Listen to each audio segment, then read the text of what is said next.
Hi, I'm William Sitwell. I'm a food writer and critic and a lover of food of all kinds and persuasions. What's fantastic about the Talking Game Fair is that Freddie Tulloch and his family brought together a lot of local food enthusiasts, all sorts of cooks, also people who are producers of local drinks and so on.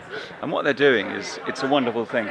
They're demonstrating, particularly with game, that you don't have to create food that's sort of complicated or too gamey or a bit too adventurous to taste. I mean, the best in show pie that won today is pure and simply a beautiful pie. And people who are squeamish about the idea of pheasant and partridge, who are only really safe when they're at home eating things like chicken, really should just give game a chance. Just try it one day, because you'll find there's a whole world of flavours that are actually far more exciting. And also, game is ethically produced. I mean, most game birds have a lovely life outside compared to mass produced poultry in these sort of massive barns, not very much room to manoeuvre. These animals are reared outside, and the flavour is what's most important. So from game pies to sausages to different kinds of pâtés and so on, it really is a fantastically versatile product. And I think that if you're used to just eating beef, you should give venison a go. It's lean, it's good for you, and also I think it's wonderful to eat meat that's seasonal, because you'll only get venison as well as partridge and pheasant at various different times of the year. And the more seasonal the food, the better it is, and also the more local.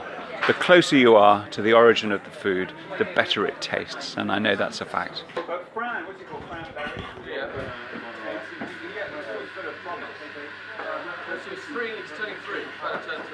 Good afternoon, my name is Ranald Macdonald. I'm the proprietor of a small group of restaurants in London called Boisdale, and what we do is we specialise in game.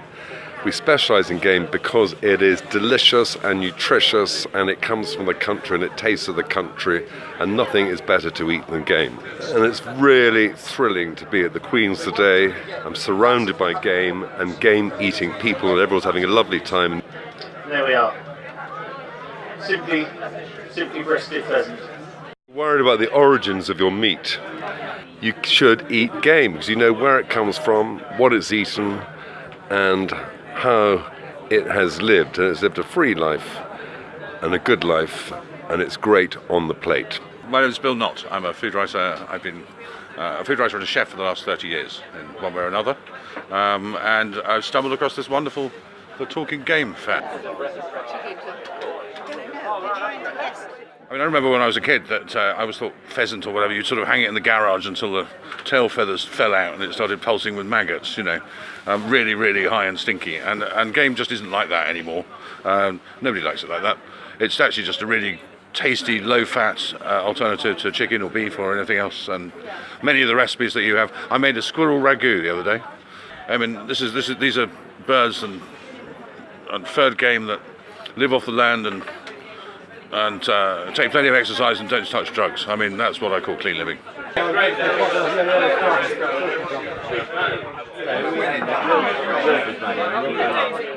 I'm Steve Crouch from Hampshire Game, and I'm here to explain where you can get some good quality game from. Places to buy are companies online like Abel & Cole or Ocado, or if you're out of their reach, a good local butcher will be able to get to you. If not on that day, certainly get it in very quickly for you. It's a very affordable meat. It's low in fat and low in cholesterol. The game we have here for today is all local game, and game is a seasonal, so you need to be looking for it from September through to February, March. So it's an ideal food and a good alternative, good flavoursome alternative.